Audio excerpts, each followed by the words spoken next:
यदि वो गट्स रखते हैं हमारे गुरुकुलों को बंद करने का, तो गट्स रखें कि वो भीख मांगना, वो लूट मचाना हमारे मंदिरों का तुरंत पूरी तरीके से बंद कर दें। हम पूरी तरीके से आत्मनिर्भर हैं मोदी जी, हम पूरी तरीके से आत्मनिर्भर हैं कि हम अपनी वैदिक शिक्षण संस्थाओं को पालित पोषित कर सकते हैं, बच्चों को शिक्षित कर सकते हैं। अंकुर आर्य, आप बोलिए, मतलब क्या जिसका भी जिक्र वसीम रिजवी साहब कर रहे हैं, ये सब पढ़ाया जाता है क्या मदरसों में? मैं सबसे पहले तो ये बता दूं कि पूरे जितना भी पैनल है, मैं अकेला, मुझे ऐसा लगता है कि मैं जो वैदिक गुरुकुल से संस्कृत से पढ़ा हुआ हूं और मैंने गुरुकुल से शिक्षा ग्रहण की है, और गुरुकुलों में पढ़ने वाला हर बच्चा, जिसने जहां तक मैंने जो देखा, जो आपने सवाल ही पूछा था क्या अभी तक वहां से कोई ऐसा आतंकवादी निकला है, मैं कह रहा हूं कि आतंकवादी तो छोड़िए आप, सामाजिक पृष्ठभूमि को और देश की छवि को कोई नुकसान तक देने वाला व्यक्ति आज तक किसी वैदिक गुरुकुल से नहीं निकला है। और आपने जो बात की है संस्कृत की, मैं पूछना चाहता हूं, सरकार के भी लोग यहां पर बैठे हुए हैं, मंदिरों के पैसे के ऊपर क्या सरकार का हक नहीं होता है? यदि धार्मिक मामला ही है तो मंदिरों से जो भी अनुदान लिया जाता है, जो भी कोष बढ़ाया जाता है, राज्यों का भी और केंद्रों का भी, तो उसको बंद कर दीजिए, तो यह निजी मामला हो जाएगा और मंदिर अपने आप जो अपने गुरुकुल है उनकी स्थापना करेंगे। सीधी सी बात है। एक मिनट, मैं समझ नहीं पा रहा हूं, मुझे समझाइए, अगर मदरसों को बंद किया जा रहा है असम में, ये कहते हुए कि धार्मिक आधार पर शिक्षा का बंटवारा नहीं जी, तो फिर संस्कृत स्कूलों को क्यों ना बंद किया जाए? वहां पर भी तो गवर्नमेंट एड फंडिंग है। नहीं, मैं अच्छा आसाम के लिए लीजिए ना आप बात, कि जहां जनसंख्या का अनुपात तो बहुत बड़ा है, लेकिन वहां पे 614 मदरसे सरकार के द्वारा अनुदानित थे और वहीं पर 100 केवल संस्कृत के थे। तो 100 अगर वो बंद भी कर भी रहे हैं, लेकिन आप सोचिए 614 बंद कर दीजिए, 100 मत बंद करिए। नहीं, मेरी तरफ से तो कर दीजिए। संस्कृत में और वैदिक गुरुकुल में तो फर्क है। मैं संस्कृत, आपको समझना पड़ेगा, संस्कृत स्कूल और वैदिक गुरुकुल में फर्क है। यदि आप मदरसे की बात करते हैं, उसकी तुलना संस्कृत स्कूल से नहीं बल्कि वैदिक गुरुकुल से कीजिए। सीधी सी बात है, यहाँ पे ये भी बड़ा झोल है, यहाँ पे हमें समझना पड़ेगा ये बात। नहीं, लेकिन फैसला सही है ना फिर? नहीं, संस्कृत ये तो सेकुलर फैसला हुआ ना, सेकुलर फैसला है ये पूरे देश में होना चाहिए। शोएब कासमी साहब जो है सरस्वती शिशु मंदिर से पढ़े हैं, मदरसे से अंकुर आचार्य आप पढ़ सकते हैं? क्योंकि हम तुलना कर रहे हैं ना संस्कृत स्कूल, तो क्या आप पढ़ सकते हैं अंकुर? नहीं पढ़ सकते हैं, क्योंकि देखिए स्पष्ट रूप से है कि मदरसा जो है वो एक मजहबी शिक्षण संस्थान होता है, और जो आप ये बता रहे हैं कि शिशु मंदिर वो मजहबी शिक्षण संस्थान नहीं है, उसमें सारी शिक्षा। ठीक है, आप बोलिए, आप कंप्लीट कर लीजिए। जितने सेकुलर, सो कॉल्ड सेकुलर या मदरसे की वकालत करने वाले होंगे, वो शायद भेजेंगे ही नहीं अपने बच्चों को मदरसे में पढ़ने के लिए। मदरसों में जो फैसला हुआ है आसाम के अंदर, वो फैसला इसलिए नहीं है कि कोई आतंकवाद है या कुछ है, वो इसलिए हुआ है ताकि उनकी तालीम के अंदर रेवोल्यूशन लाए, अच्छी तालीम कर सके। उसके बाद मदरसों की वकालत करेंगे, अपने बच्चों को मदरसे में नहीं भेजेंगे। ये चाहते हैं ना कि क्यों भाई मुसलमान के बच्चे जाएं बस वहाँ, इनके बच्चे नहीं। सर, संविधान सिर्फ एक किताब नहीं है, संविधान इस देश की रूह है और हमें उस रूह को समझना होगा कि संविधान चाहता क्या है। बेईमान मत बनाइए, आप बेईमान बना रहे अपने कम्युनिटी को। मैं बताना चाहता हूँ आपको आगे बढ़ाना है कि पीछे ढकेलना है। जी कह रहे थे ना कि संविधान ऐसा चाहता है, एक्चुअली संविधान नहीं चाहता है, तुष्टीकरण की राजनीति चाहती है, और ये जो संविधान जो चाहता है ये हमारे राजनेता ही उसमें ये सब बातें लिखते हैं। That's it.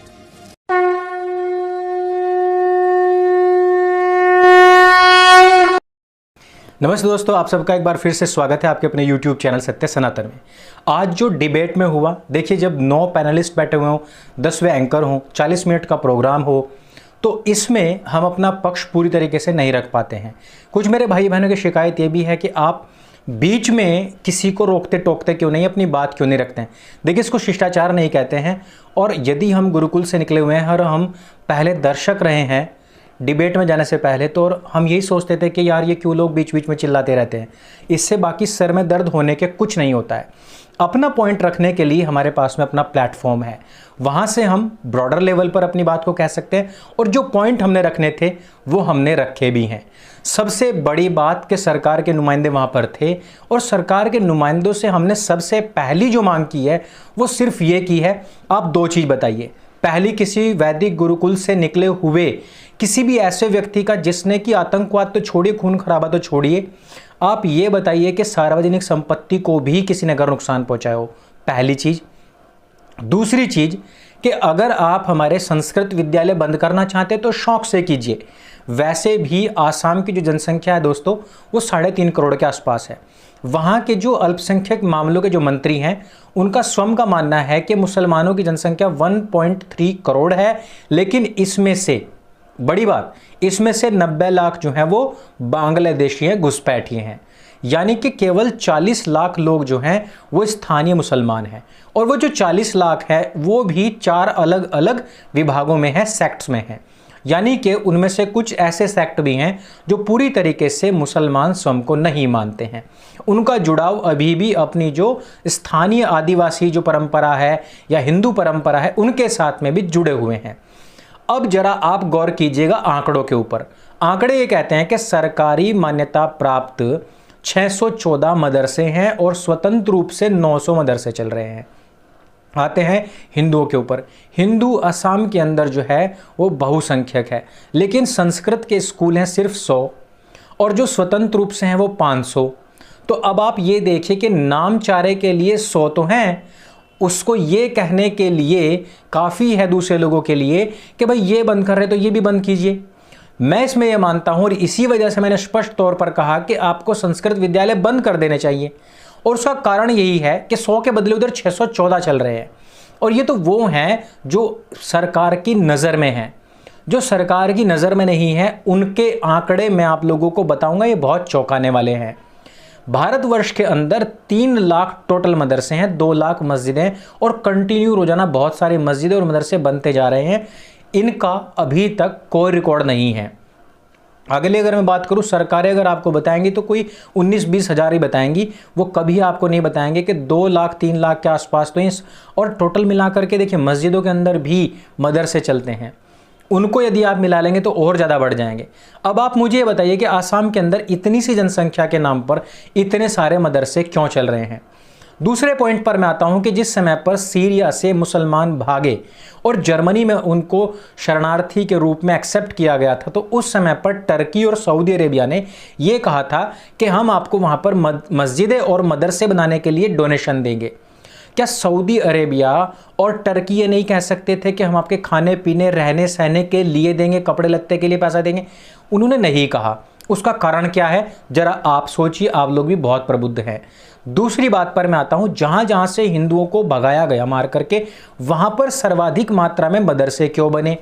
जैसे कि कश्मीर, तो कश्मीर के अंदर जब लैंड जिहाद का एक्सपोज हुआ तो वहां पर पाया गया कि सबसे ज़्यादा हिंदुओं को भगाने के बाद में वहां पर मदरसे और मस्जिदें बनी, और उसके पीछे भी गल्फ कंट्रीज से बहुत पैसा आया था। भारतवर्ष में मुसलमानों की जो हालत है, स्थिति है, वो बहुत दयनीय भी है। बहुत सारे ऐसे क्षेत्र हैं, उनकी शिक्षा के लेकर के, माल न्यूट्रिशन के लेकर बहुत सारी ऐसी समस्याएं हैं, लेकिन कभी भी 56 देश उस चीज़ के लिए पैसा नहीं देते, बल्कि वहाँ पर मदरसे और मस्जिदें के निर्माण के लिए पैसा देते हैं। इसका कारण समझने का प्रयास कीजिए। चाहे वो मेवात हो, चाहे वो कैराना हो, चाहे कश्मीर हो, चाहे केरल हो, चाहे पश्चिम बंगाल हो, और चाहे बिहार और उत्तर प्रदेश हो, जहाँ जहाँ से हिंदुओं को भगाया जाता है, पहली चीज़। और जहाँ जहाँ पर मस्जिद और मदरसों की मात्रा संख्या बढ़ जाती है, वहाँ वहाँ से हिंदुओं को बाद में पलायन क्यों करना पड़ता है? दूसरी चीज़। इसका आंसर तो आप ही को देना पड़ेगा, मैं हर बार आंसर नहीं करूँगा। अब आते हैं नेक्स्ट पॉइंट के ऊपर, जो बॉर्डर एरियाज़ हैं, जो हमारे जो आर्मी के कैंटोनमेंट हैं, जो हमारे एयरपोर्ट हैं, इन सब के आसपास मदरसे और मस्जिदों की संख्या लगातार बढ़ती जा रही है। इसका कारण मुझे बताइए। नेपाल बॉर्डर हो, चाहे वो पश्चिम बंगाल और बांग्लादेश का बॉर्डर हो, चाहे वो गुजरात का बॉर्डर हो, चाहे पंजाब का बॉर्डर हो, चाहे हरियाणा का बॉर्डर, चाहे उत्तर प्रदेश का बॉर्डर हो, बॉर्डर क्षेत्र में और जहाँ जहाँ हमारे सैन्य गतिविधियाँ हैं, जहाँ जहाँ पर रेलवे की गतिविधियाँ हैं और प्लेटफॉर्म स्टेशंस हैं, वहाँ पर मज़ारों की ये संख्याएं क्यों बढ़ती जा रही हैं? इसका जवाब मुझे आपसे चाहिए। यदि एक तरफ हम देखेंगे जनसंख्या का अनुपात हिंदुओं का ज़्यादा, लेकिन उनको मिलने वाला अनुदान बहुत कम, दूसरी तरफ मुसलमानों की जनसंख्या कम, लेकिन उनको मिलने वाला अनुदान बहुत ज़्यादा है। अगले पॉइंट पर आता हूं। एक डॉक्टर हैं, इन्होंने एक रिसर्च पेश की है 2 दिन पहले ही, और इन्होंने कहा कि 2 लाख से ज़्यादा मदरसे, मैं आपको पढ़ करके बताऊंगा। इन्होंने बताया है कि उत्तराखंड के अंदर 2,61,800 मदरसे कभी हुआ करते थे, जिस समय पर उनके पढ़ने वाले जो छात्रों की संख्या में उस समय पर 88% गिरावट आ गई, जब सब छात्रों को छात्रवृत्ति मिलने से पहले आधार से उनको लिंक किया गया। अर्थात जहां पर 14 करोड़ रुपए दिए जा रहे थे छात्रवृत्ति के नाम पर, वहां वो घट करके सीधे 2 करोड़ हो गए। अर्थात ये जो करोड़ों की जो धांधली है ये मदरसों के नाम पर होती है। अब मैं आता हूं नेक्स्ट पॉइंट के ऊपर कि ये तो अकेले उत्तराखंड की बात हुई। अब उत्तर प्रदेश में तकरीबन 3-3.5 हजार मदरसे फर्जी चल रहे थे। जैसे आधार से उनको जोड़ा गया वो सारे के सारे गायब हो गए। इसी प्रकार पूरे भारतवर्ष के अंदर यदि हम देखें तो 20 हजार ऐसे मदरसे हैं जो बंद हुए, नदारद पाए गए, फर्जी थे। इस प्रकार के आंकड़े हमारे साथ हैं, सामने हैं। अगले पॉइंट पर मैं पहुंचता हूं कि आपने केरल से मदरसों से पकड़े जाने वाले आतंकवादियों को भी देखा है, आपने देवबंद से हथियार बंद मदरसा छापों को भी देखा है, आपने अभी शोपिया में 13 आतंकवादी बनाने वाला मदरसा जो पकड़ा गया, जिसके तीन जहां के मौलवी भी पकड़े गए हैं आतंकवादी गतिविधियों में शामिल होने की वजह से, जो आतंकवादी बने, इनको भी पकड़ा गया है। और अगर हम पिछला पूरा रिकॉर्ड उठा करके देखें तो हजारों की संख्या में ये तादाद आती है। आप कभी ये ना सोचें कि ये ग्रेजुएट हो गए। ग्रेजुएट तो कभी के टाइम में ओसामा भी था, लेकिन वो भी एक मदरसा छाप था। इस तरह से मदरसों से लगातार निकलने वाले जो आतंकवादी हैं उन पर लगाम लगाए जाने हेतु पूरे भारतवर्ष में इनको बैन कर देना चाहिए। अब मैं अगली बात पर आता हूं। मदरसों ने अभी तक ऐसी क्या चीज दी है, क्या इजाद किया है जो कि पूरे विश्व के वैज्ञानिक मिलकर के ना कर पाए हो। भाई उन्होंने कोई ऑटोमेटिक पंचर लगाने का मशीन बना दिया है, कोई रॉकेट साइंस दे दिया है, कोई टीवी दे दिया है, कुछ सैटेलाइट दे दिया है, कोई वायुयान दे दिया है, कोई सर्जरी का कोई ऐसा आइटम दे दिया है, कोई यातायात के माध्यम में या संचार के माध्यम में या किसी भी माध्यम में कुछ टेक्नोलॉजी दी हो? नहीं दी है। इवन फिजिक्स में, फिजिक्स की इनकी किताब के इंट्रोडक्शन में यह कहा जाता है कि अल्लाह मियाँ ने संसार को बनाया और अल्लाह मियाँ ने कहा कि हो जा, और ये धरती और ये संसार पूरा का पूरा बन गया। अब ये तो इनका साइंस है, मदरसा छाप साइंस है। अब जफरुल इस्लाम जैसे जो भाई साहब हैं, इनके लोग, ये राजनीतिक प्रॉब्लम हो सकती है और वो कहते भी हैं कि भाई मैं जिस मजहब से आता हूँ मेरा भी कुछ जिम्मेदारी बनती है कि मुझे उनको जवाब देना होता है, इसलिए मैं यहाँ पर वो सब बातें नहीं कह सकता हूँ। लेकिन हमारी ऐसी कोई जिम्मेदारी नहीं बनती है क्योंकि हम राजनीतिक नहीं हैं। इस वजह से इन सब चीज़ों को छिपाने हेतु सरकारें बहुत बड़े बड़े प्रपंच रचती है। अब मैं आता हूँ अपने सबसे बड़े पॉइंट के ऊपर। आपको हमारे संस्कृत विद्यालय बंद करने कर दीजिए, आपको हमारे गुरुकुल बंद करने कर दीजिए, जबकि हमने आपको बता दिया है कि गुरुकुलों ने कितने बड़े बड़े सन्यासी, कितने बड़े बड़े बिजनेस टाइकून, कितने बड़े बड़े योगी और कितने बड़े बड़े ऐसे धर्मात्मा और विद्वान दिए हैं जिन्होंने देश ही नहीं पूरे विश्व के अंदर गुरुकुलों का, संस्कृत का और संस्कृति का नाम और ख्याति दी है। कुरान और जो मदरसे हैं वो हमारी संस्कृति नहीं बल्कि 1400 साल पहले उत्पन्न एक अरेबियन, एक रेगिस्तानी मजहब की बनाई हुई कैंटोनमेंट है, जिसको लेकर के पिछले दिनों भाजपा के नेताजी मेरे ऊपर भड़क भी गए थे। लेकिन मैं स्पष्ट कहना चाहता हूं, खुल करके बोलता हूं, ये कैंटोनमेंट है जहां पर इस तरीके की मजहबी लोग तैयार किए जाते हैं। संस्कृत और संस्कृति हमारी खुद की अपनी प्राचीन परंपरा है, इसको बढ़ावा मिलना ही चाहिए। लेकिन सरकार यदि इसको बंद करना चाहती है तो सरकार गट्स दिखाए। सरकार गट्स दिखाए कि अगर वो हमारे शैक्षणिक संस्थान गुरुकुलों को बंद करना चाहती है तो हमारे मंदिरों से जो गजनबी वाली लूट उसने जारी रखी हुई है उसको तुरंत बंद करे।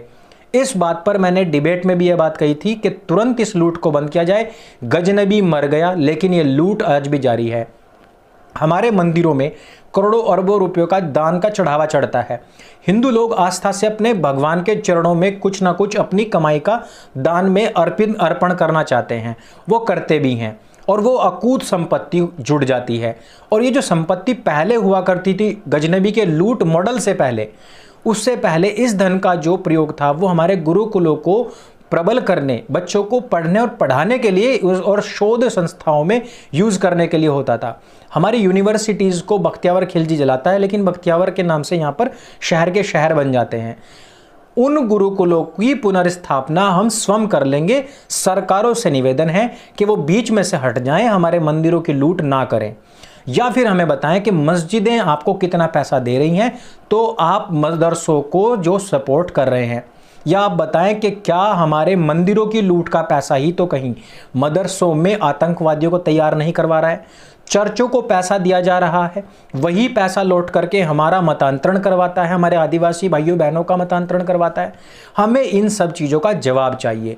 देखिए दोस्तों, आप जब तक लुल बनाए बैठे रहेंगे, जब तक आप समस्या को देख करके आंखें बंद करते रहेंगे, जब तक आप शुतुरमुर्ग की तरह मुंडी जो है अपनी रेत में धंसाए रखेंगे, चाहे सरकार किसी की भी हो, कार वही है, सिस्टम वही है, ड्राइवर चेंज होने से सिस्टम चेंज नहीं होता है। आपको अपनी सरकारों से पूछना पड़ेगा, कहना पड़ेगा मेरा मंदिर मुझे वापस करो, मैं अपने सिस्टम को भगवान खुद देख लूँगा। जब धार्मिक मामला है, मजहब का मामला है, मदरसे और गुरुकुलों का, तो भैया आप अपने मदरसे संभालो, मैं अपने गुरुकुल संभालता हूँ, लेकिन साथ ही साथ जैसे आप अपनी मस्जिदें संभाल रहे हो वैसे मैं अपने मंदिर भी संभालूंगा। मेरा मंदिर इतना कैपेबल है कि मैं अपने गुरुकुल चला सकता हूँ, मैं अपने शैक्षणिक संस्थाओं को चला सकता हूँ। मुझे किसी सरकार की कोई बैसाखी लेने की आवश्यकता नहीं है। सरकारें गट्स दिखाएं, हमारे मंदिरों को मुक्त करें, मेरा मंदिर मुक्त हो, और उस मंदिर पर जो हक है वो उसके भक्तों का है और उसको अपनी धार्मिक शिक्षा देने का पूर्ण अधिकार है। सरकारें भाड़ में जाएं, वो हमारे गुरुकुलों को, हमारे शैक्षणिक संस्थाओं को बंद करें अथवा ना करें।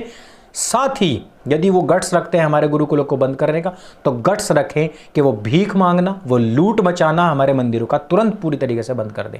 हम पूरी तरीके से आत्मनिर्भर हैं मोदी जी, हम पूरी तरीके से आत्मनिर्भर हैं कि हम अपनी वैदिक शिक्षण संस्थाओं को पालित पोषित कर सकते हैं, बच्चों को शिक्षित कर सकते हैं। आपको फैसला लेना है कि आप कब हमारे मंदिरों की लूट बंद कर रहे हैं। आप ही के मॉडल पर चल रहे हैं आत्मनिर्भर भारत, तो आत्मनिर्भर गुरुकुल, आत्मनिर्भर मंदिर। तो इस वीडियो में सिर्फ इतना ही, मैंने फैक्ट रखने का प्रयास किया है। ये वीडियो अगर आपको अच्छा लगे, तो जानकारी से भरपूर लगे, तो इसको सबके साथ में शेयर अवश्य करें। सत्य सनातन आपका अपना प्लेटफॉर्म है जो कि आपकी आवाज़ उठाता है।